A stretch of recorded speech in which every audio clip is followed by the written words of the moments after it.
마켓 리더에게 듣는 시간 이어가겠습니다. 오늘은 메리츠증권의 그리고 매경 베스트 애널리스트 김정욱 연구원 모셨습니다. 어서 오세요. 안녕하세요. 네, 오랜만에 뵙겠습니다. 네. 오늘 음식료 섹터 저 이야기 해볼 텐데 주제부터 바로 공개하면서 이야기 들어가 볼게요. 자, 오늘 주제는요. 식량 위기 경고음이 울립니다. 근데 오히려 반사 수혜를 받을 수 있는 섹터가 음식료 섹터잖아요. 어떤 수혜가 있을지 지금 현 상황은 어떤지 좀 보고 싶어요. 일단 저희 이 소비 자체가 좀 많이 묶여 있잖아요. 네. 사람들이 돈을 안 쓴다 이렇게 표현해도 될 것 같은데 이런 소비의 구조적 변화의 포인트 저희가 뭐부터 잡아보면 될까요? 제가 올해 이제 하반기 전망을 쓰면서 주제로 잡은 이 제목이 네. 극단적 소비자입니다. 극단적 소비자. 양극화 소비가 심화되고 있다. 올해를 전망하면서 제가 봤던 포인트는 뭐냐면 소비자 내부적인 양극화가 심화된다. 그 대신 이 소비자 계층 간 차이가 있기 때문에 고소득보다는 저소득에서 소비 양극화가 심화될 거라고 봤었거든요. 오, 네. 근데 실제로 올해가 도래하고 나니까 모든 소득 계층에서 양극화가 심화됐습니다. 예. 그 이유를 살펴보면 여전히 물가 상승 지수 레벨은 높고요. 그렇기 때문에 전년 대비해서 물가 부담은 여전합니다. 그런 상황에서 실질 소득이 감소했고 가처분 소득이 지난해 4분기부터는 이제 고소득까지도 가처분 소득이 감소한 상황입니다. 그런 상황이기 때문에 모든 계층에 걸쳐서 양극화가 일어나고 있고 소비자들이 이 럭셔리 소비에 대한 소비도 줄일 수 없으면서도 일단 식품, 필수품을 또 소비해야 되기 때문에 양극화가 뚜렷해지는 현상 하반기에도 이어질 거다 이렇게 보고 있습니다. 오, 그럼 이렇게 양극화가 뚜렷해지는 배경은 뭘로 예측하셨었어요? 네, 제가 보는 배경은 결국 물가가 만들어낸 꼬리가 몸통을 흔드는 격으로 봤거든요. 모든 품목이 올라가니까 결국 예산은 제한돼 있고 소비가 쏠릴 수밖에 없다 이렇게 봤었습니다. 예. 그러면 이렇게 소비가 양극화되고 저희가 구조적으로 소비가 변화되고 있는 이 상황에서 어디를 봐야 되나? 이게 네. 또 저희 투자자들은 중요하잖아요. 네. 어느 쪽의 수혜 섹터가 될까요? 네, 소비자들의 쏠림은 럭셔리이면서 사치품 그리고 브랜드, 저가이면서 필수품 채널로 쏠리게 됩니다. 음식료는 이 안에서 해답을 찾자라면 저는 라면과 가공식품이다 이렇게 보고 있습니다. 음식료 내에서의 이제 하이엔드라면 결국 파인 다이닝이기 때문에 음식료 기업들이 수혜를 받을 건 없고요. 결국 기업들이 수혜를 받는다라면 라면과 종합식품 같은 제품들인데요. 실제로 올해 1분기 실적을 보더라도 농심이 서프라이즈를 냈고요. 네. 동원 F&B의 캔참치 판매가 좋은 상황입니다. 이런 식으로 가성비 제품들 수요가 매우 올라오고 있고 하반기 가서는 지난해 베이스가 높았던 HMR 냉동식품까지도 수요가 올라오면서 결국 소비자들이 이 포트폴리오 HMR 쪽이나 저가 필수품 쪽으로 늘려갈 거다라고 좀 보고 있습니다. 네. 그러면 대부분의 기업들이 잘 갈 것으로 보시는 거예요? 아니면 기업 안에서도 차별화가 좀 있을까요? 네, 말씀드린 것처럼 카테고리가 좀 정해져 있기 때문에 가성비 필수품 제품들이라서 기업 간 차별화가 좀 심화될 거다 하반기는 이렇게 보고 있습니다. 그러면 어느 쪽이 더 잘 간다? 가성비 좋은 쪽? 네, 가성비 좋은 저는 국내에서는 필수품 판매가 좋은 농심, CJ 제일제당, 풀무원 같은 기업들을 주목해야 된다고 생각하고 있습니다. 근데 이런 상황에서 일단 정부가 칼을 빼들지 않았습니까? 맞습니다. 가격을 좀 인하해라, 조금 네. 더 낮춰라. 네. 그리고 뭐 어제 뉴스 나온 것만 해도 이 우유 가격에 대한 이야기 뉴스들이 많더라고요. 협상이 잘 안 됐다고요. 네. 그래서 결국은 어쨌든 우유 가격이 어떻게 되냐도 굉장히 관심이 많은 상황인데 이게 또 가격이 인하가 되면 이쪽은 수혜를 받는다 아니면은 실적에 미치는 영향. 네, 아니면 가격이 인하가 또 안 될 수도 있는 거잖아요. 맞습니다. 기업이 버티면. 이에 대한 전망 어떻습니까? 네, 올해 이제 경제부총리께서 말씀을 하셨죠. 라면 가격 인하부터 좀 요청이 나왔습니다. 그래서 라면 가격을 시작으로 제과, 제빵 여러 가지 이제 가격들이 이제 인하되고 있는데 정부 입장도 6월, 7월 들어가면서 이제 물가 지수 상승률이 좀 떨어질 거예요. 그러면 소비자들이 여기에 좀 체감해서 소비 진작을 유도할 텐데 그런 측면에서 정부도 뭔가 소비자들이 직접적으로 느낄 만한 피부에 와닿는 가격 인하, 물가 안정이 필요하다고 봤거든요. 그래서 음식료 업체들의 좀 상징성 있는 제품들 위주로 타겟이 되지 않았나 이렇게 보고 있고요. 그래서 기업들도 소비자 필수품 성격의 제품들 일부를 낮추면서 대응을 했습니다. 실적 영향은 분명히 있습니다. 기업별로 적게는 5%, 많게는 10%인데 일단 정부도 의도한 바대로 물가 인하를 요청했고 가격 인하를 요청했고 거기에 응답하는 기업들이 나타났기 때문에 이번 가격 인하 이슈는 이번 일단락됐다고 좀 보고 있고요. 거기에 따른 실적 영향, 주가 영향 받았기 때문에 여기서는 이제 해외 성장성, 말씀드린 국내에서는 양극화 소비 트렌드 맞으면서 가성비 소비에 적합한 제품들은 다시 한번 업사이드 기회가 있다라고 좀 보고 있습니다. 예. 결국 주력 제품 위주로 일단 인하는 했고 그거에 따라 주가도 흔들림이 한번 있었으니까 더 이상 문제가 되진 않을 가능성이 높다. 그리고 실제로 네. 이제 밀가루 가격은 낮췄거든요. 예. 그래서 업체들이 가격 인하를 하긴 했지만 원재료 하락도 일부는 3분기, 4분기에 반영될 수가 있습니다. 그래서 이런 부분이 믹스가 돼서 영업이익 영향이 5에서 10% 정도 마이너스 영향을 줄 거다라고 좀 보고 있습니다. 네. 큰 그림도 한번 체크를 해봐야 될 것 같아요. 미국에서 백악관이 식량 위기 경고를 합니다. 어쨌건 백악관이 움직였다는 건 작은 일은 아니잖아요. 네. 어느 정도로 위기가 있는 건지 좀 그것도 이야기가 필요할 것 같고 어떤 영향까지 이어질 것으로 보십니까?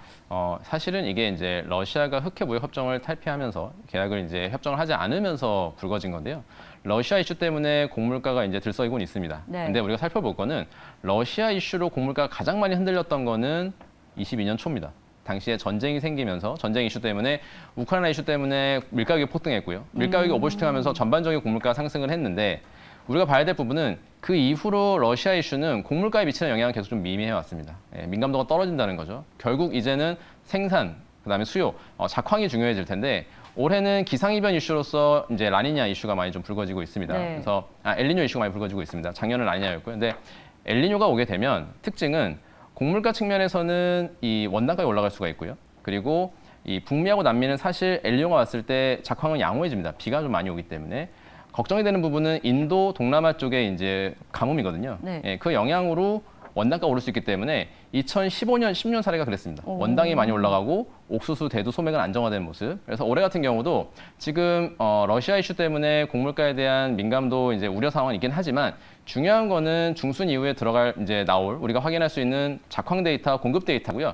이런 데이터들이 나오면서 결국 수급 상황이 가격을 결정할 거다. 그렇다면 올해 원당은 조심해야 되겠지만 옥수수, 소맥, 대두는 안정화될 가능성도 우리가 염두를 해야 된다 이렇게 보고 있습니다. 네, 좋습니다.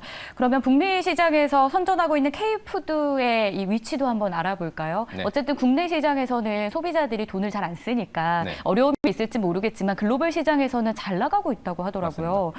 저희 어느 정도 위치에 있을까요? 최대 수혜주도 궁금하고요. 네. 일단 가장 수혜주는 우선적인 수혜는 전 라면이라고 보고 있습니다. 미국 사람들 특히 백인들이 이제 라면을 먹기 시작했다. 네. 이게 좀 핵심이라고 보고 있고요. K푸드의 관심도는 많이 올라오고 있는데 코로나 기간 동안 비대면, OTT, 유튜브가 많이 활성화됐고 그 뒷단에 있는 K 컨텐츠, K팝 이후에 K푸드까지 관심이 올라오고 있습니다. 그리고 최근에 여러 매체를 통해서 이제 K푸드들이 이제 알려지고 있는데 소비자들의 관심이 한국 특유의 매운맛 제품들로 확산되고 있어요. 그래서 제가 생각했을 때 미국 사람들이나 우리나라 사람들이 구강 구조가 다르지 않은데 매운맛 음식을 먹지 못할까? 그건 아니라고 보거든요. 결국은 중독성과 적응인데 지금은 어린 나이 때부터 매운맛 음식을 접촉하기 때문에 취식하기 때문에 이 사람들이 나이가 들어서도 먹게 된다고 보고 있거든요. 그런 이제 핵심으로 볼 수 있는 게 라면이라고 보고 있습니다. 라면 같은 경우 지난해 성장률이 30% 중반이었고요. 올해 1분기에만 44% 성장을 했습니다. 오, 네. 2분기에도 20% 이상을 기대하고 있고요. 재미있는 부분은 기존에는 월마트, 코스트코에만 입점이 돼 있었는데 올해 1분기에 신라면이 샘스클럽 전 매장에 입점을 했습니다. 이런 부분이 소비자 저변이 확대되고 있다는 증거라고 좀 보고 있고요. 향후에 크로거나 알버트슨 같은 채널까지도 신라면이 100% 입점한다면 실제로 이 확산도가 빠르다 우리가 이걸 체감할 수 있을 것 같습니다. 그래서 먼저 라면이 K푸드의 대중화를 만들어낸다면 그 뒷단에는 여러 가지 가공식품들 제일지당이나 풀먼이 만드는 냉동만두, HMR 이런 제품들이 후발주자로서 또 K푸드 열풍을 이어갈 거다라고 좀 보고 있습니다. 네. 지금 북미 시장에서 선전하는데 남미 쪽 시장도 기대해 볼 만하겠습니까? 최근에 농심이 제3공장 발표를 했습니다. 그래서 1공장이 있었고 2공장이 돌리고 있었는데 1공장 캐파가 4천억이에요. 2공장이 2,500억이고요. 네. 원래는 여기에다가 라인을 더 설치해가지고 1,500억 정도를 더하는 계획을 가지고 있었는데 이번에 전면적으로 3공장을 만들겠다고 발표했습니다. 오. 3공장 캐파는 4천억. 그만큼 사실 북미 시장의 성장 자신감을 보여준 거고요. 3공장 4천억이 돌아가게 되면 위치는 아마 동부나 남부 지역으로 보고 있어요. 이렇게 되면 말씀하신 남미 쪽 멕시코, 아르헨티나, 브라질도 라면 시장이 큰 시장인데 농심은 지금 미국과 캐나다만 하고 있거든요. 네. 그래서 향후에는 남미 쪽까지 커버하기 위해서 아마 3공장 위치를 동부나 남부 쪽으로 건설할 거다 이렇게 보고 있습니다. 지금 농심 이야기가 계속 나오고 있어서 그런데 궁금한 거 하나만 네, 말씀하세요. 급하게 질문을 해보고 싶어요. 네. 농심 근데 약간 주가만 놓고 보면 엄청 잘 간다라고 볼 수는 없잖아요. 네네. 이런 상황에서도 못 가는 이유는 뭐라고 생각하세요? 사실 주가는 지난해부터 올해 상반기에 특히 좋았습니다. 네. 가성비 소비가 이어졌고 미국 시장의 고성장 때문에 주가는 좋았는데 최근에 이제 가격 인하 이슈 때문에 주가 조정을 받았거든요. 저는 오히려 지금이 기회라고 보고 있습니다. 말씀드린 것처럼 가격 인하는 어쨌든 기업들이 슬기롭게 대처했고 핵심은 해외 시장 성장인데 그 부분은 하반기까지 유효하다 이렇게 보고 있습니다. 좋습니다. 자, 2분기 실적 시즌이니만큼 이 부분도 정리를 해보겠습니다. 뭐 라면, 제과, 주류, 음료 정말 다양하잖아요. 네. 이 중에서 저희가 좀 눈여겨볼 만한 섹터 있을까요? 네. 실적으로 본다면 희비가 좀 엇갈리는데요. 네. 2분기 때 실적이 좋은 세그먼트는 라면과 제과고요. 그다음에 음료, 주류 쪽이 실적이 부진할 걸로 보고 있습니다. 이유는 말씀드린 것처럼 라면은 이제 가성비 트렌드에서 소비자 선택을 받기 때문에 수요가 증가하고 있고요. 가격 인상 효과도 반영되고 있고 제과도 마찬가지로 전년비 올해 가격 인상 효과가 반영되는 가운데 특히 해외 시장, 중국 쪽 그리고 이제 국내 시장이 성장을 하고 있습니다. 음료 같은 경우에는 4, 5월 달 날씨가 좀 비우호적이었어요. 네. 이 부분이 이제 매출에 영향을 줬고요. 그리고 주류 같은 경우에는 지금 마케팅 경쟁이 심합니다. 예, 화이트진로가 켈리 신제품을 출시하면서 유흥시장에서 오비맥스와 경쟁을 하고 있거든요. 이 부분이 이제 마케팅 비용 증가가 아마 예상 대비 한 300억, 400억 이상 늘어날 거다 이렇게 보고 있습니다. 드셔보셨어요? 켈리 먹어봤습니다. 어떠세요? 예. 켈리는 제 개인적인 생각은 클라우드와 이제 테라의 중간 정도. 예, 왜냐하면 이제 올몰트 맥주라고 해서 이제 100% 메가로 만들었거든요. 네. 그렇기 때문에 테라보다 맥주가 좀 진합니다. 그래서 우리가 주로 소맥을 타먹는 맥주보다는 조금 진해서 맥주만 먹기는 좋은 술인데 또 소맥을 먹었을 때는 좀 호불호가 나뉠 수가 있죠. 이게 그래서 일각에서는 어쨌든 새로운 제품이고 또 그 중간 어디쯤에서 자리를 잘 잡은 것 아니냐 해서 앞으로 잘 팔릴 기대감도 있더라고요. 네. 근데 이제 신규 제품이니까 쓴 비용에 대한 부담이 더 크다 이런 말씀이신 거예요? 결국에는 이제 이 제품의 성공 여부는 네. 아마 하반기에 판가름이 날 것 같습니다. 아. 왜냐하면 하이트가 테라를 출시했을 때는 하이트의 영향이 매우 낮았습니다. 그래서 테라가 올라오는 속도가 매우 빨랐고 유임했다고 보는데 네. 지금은 테라가 입점한 매장에 켈리를 깔고 있는 상황이기 때문에 이전보다는 조금 수월하거든요. 그렇기 때문에 켈리의 초기 성과를 100% 믿을 수는 없습니다. 네. 그래서 켈리의 성과는 하반기에 판가름이 날 거고 말씀드린 것처럼 지금 마케팅비 증가 부담이 좀 크기 때문에 이 효과는 결국 내년도에 영업이 증가 가능한지를 확인해야 우리가 신제품이 비로소 실적 개선으로 이어서다 이렇게 판단할 수 있을 것 같습니다. 좀 더 지켜보자. 좋습니다. 맞습니다. 자, 돌아온 원화 강세로 음식료 섹터 수혜 기대해봐도 될지 이것도 궁금합니다. 네, 저는 일단 지금 환율 감안했을 때 지금 원가 부분이 결국 영향을 주는 건데 환율과 원재료를 다 고려했을 때 하반기에도 원가 개선이 크게 나올 것 같지는 않습니다. 여전히 곡물가 레벨 부담이 있는 상황이고요. 음식료 업체들이 본격적으로 원가 개선이 일어난다 얘기할 시점은 저는 내년도 상반기 정도라고 보고 있습니다. 그래서 우리가 이제 보고 있는 뭐 환율이나 곡물가를 모멘텀으로 한 음식료주 선별은 좀 어렵다고 보고 있고요. 네. 오히려 서두에 말씀드린 것처럼 개별 이슈가 중요하다. 결국 매출이고 국내에서는 가성비 트렌드에 적합하게 필수품 중심으로 판매가 되는 기업들이 좋은 거고요. 그리고 해외 시장은 특히 이제는 미국이다. 미국에서의 K푸드 성장 가능한 기업들이 좋은데 농심 같은 경우는 국내에서의 라면 소비, 가성비 소비와 이제 가격 인상 이슈 이후에는 점유율이 오히려 올라오는 기업으로 바뀌었기 때문에 네. 국내 실적이 방어적이고요. 해외 쪽에서는 이제 미국 시장 말씀드린 것처럼 이 K푸드 주도하고 있는데 특히 북미, 캐나다 이후에는 이제 남미까지 노려볼 수 있는 상황이기 때문에 해외 성장성이 있고요. 풀무원은 미국 공장의 대규모 투자가 좀 끝나갑니다. 그래서 이제는 현지 캐파를 이제 충당할 수 있는 구조가 됐고 국내 수출 물량이 줄기 때문에 운임에 대한 부담도 줄어든다. 마지막으로 제일제당 같은 경우에는 슈안스라는 미국 회사를 인수하면서 유통망을 확보했기 때문에 향후에 카테고리가 확산되는 국면에서 제품력 가지고 브랜드력 가지고 가장 큰 퍼포먼스를 낼 거다 이렇게 보고 있습니다. 네. 음식료 섹터 중에서도 농심, CJ 제일제당, 풀무원 좀 중요하게 보자라는 점 기억해 보겠고요. 담배 쪽도 한번 볼게요. 네. KTNG가 사상 처음으로 반기 배당에 나섰습니다. 네. 이거 노리고 저희 한번 들어가 봐도 될까요? 반기 배당 금액에 대해서 좀 궁금하실 텐데 제가 예상하는 금액은 연간 배당의 한 30% 수준인 1,500원 정도. 그래서 절반은 아니거든요. 반기 쪽은. 그래서 연말 나머지는 다 기말에 할 건데 KTNG 배당금은 연간으로 한 5,200원 정도가 예상이 됩니다. 그래서 배당 측면에서 아직 서프는 아니거든요. 그래서 배당은 약간 시장 컨센 수준에 부합한다라고 볼 수 있고 결국 KTNG 실적 모멘텀일 텐데 필요한 거는 가격 인상입니다. 담배 가격 인상.